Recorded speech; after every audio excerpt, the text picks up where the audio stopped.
Why your best is never enough. Welcome to my channel, Habit Compass. In this video, we're going to unpack a concept that might just completely reframe how you look at your own standards, your daily productivity, and honestly, your own self-worth.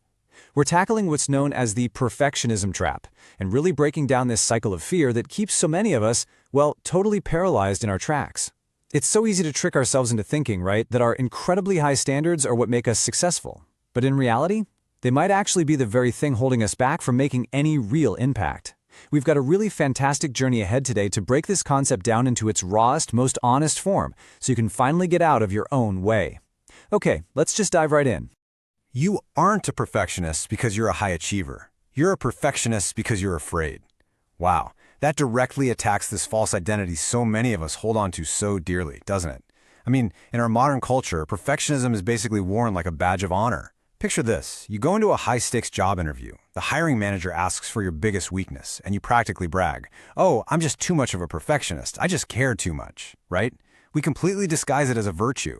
We tell ourselves it means we just care more deeply than other people, that we simply have elite standards.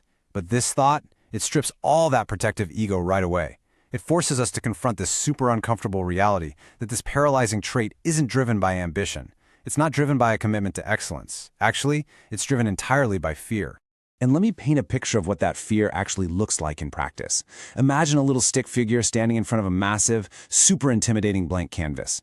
That canvas, it's your new project, your business idea, maybe a creative endeavor. Think about the last time you spent, say, 45 agonizing minutes rewriting a simple 2-sentence email to a coworker because it didn't sound completely flawless. Here's that agonizing cycle in action. Step 1. Our stick figure faces the blank canvas. Step 2, they finally work up the courage to draw one single tiny line. And then, step 3, panic sets in, and they erase it immediately. It wasn't quite right, it wasn't perfect, and what happens next? They try again. They draw another tentative line, and boom, erase it again. With every single attempt, with every immediate erasure, our little stick figure actually begins to physically slump. They get smaller and smaller, completely drained of energy by this endless, exhausting cycle of attempting and instantly destroying their own work. So the crucial point here is what happens when that cycle reaches its peak.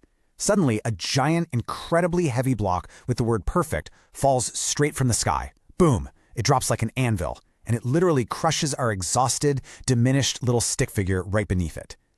And you guys, this is exactly what that unrealistic standard does to us in our daily lives. Perfect is not some aspirational goal hovering warmly in the distance to guide and motivate us. No, it's a massive, crushing weight that we just willingly drop onto our own heads. It stops all forward movement. It suffocates your creativity before it even has a chance to breathe. It literally crushes the life out of our execution because absolutely nothing we create in the real messy world can ever hold up to the immense, suffocating weight of being absolutely flawless. Now, as our stick figure slowly, painfully crawls out from under that massive block, looking totally exhausted, flat, and defeated, we really need to name the shadow that dropped that block in the first place. And it is the fear of failure. I mean, how many brilliant ideas have you abandoned simply because you were terrified they wouldn't be flawless on the very first try? When we're trapped under the weight of perfect, it's not because we love the work so much that we want it to be pristine. It's because we're terrified of the consequences of it being flawed. We are terrified of failing. We look at that blank canvas and we realize, hey, as long as we don't commit, as long as we keep erasing the line, we haven't officially failed yet, right? We haven't produced anything bad.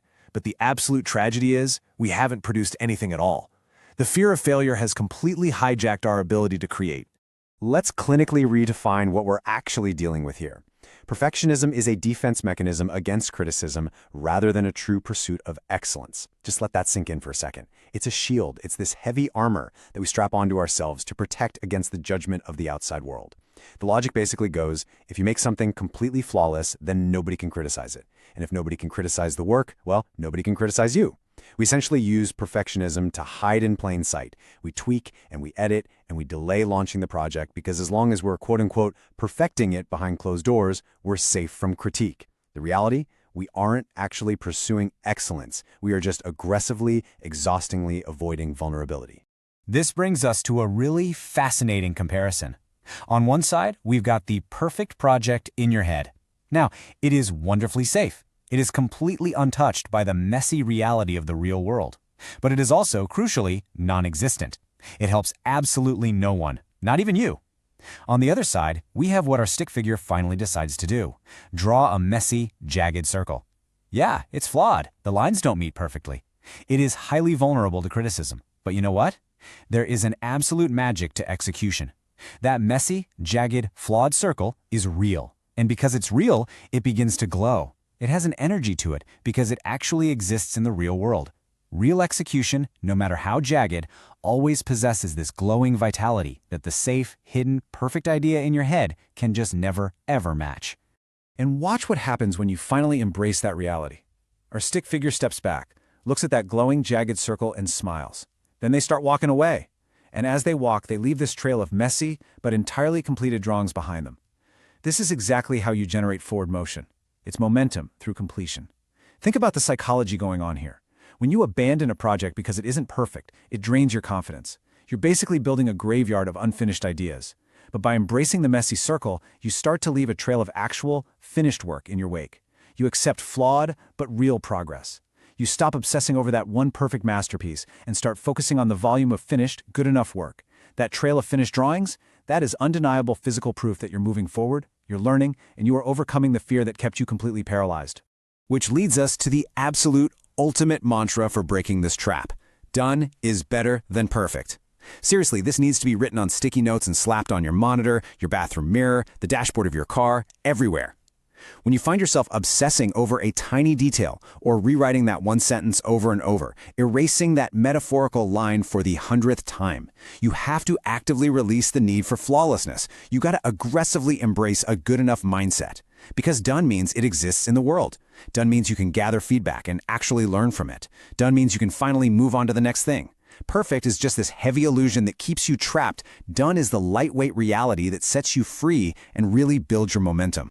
So, as we wrap up this video, I want to thank you for joining me on this deep dive into our own psychology. If you learned something new, subscribe to the channel for building better habits through navigating Compass, and share your thoughts in the comments. I'd love to hear from you. Because before you go, I want to leave you with one profound question to just sort of echo in your mind today. What are you hiding from by trying to be perfect?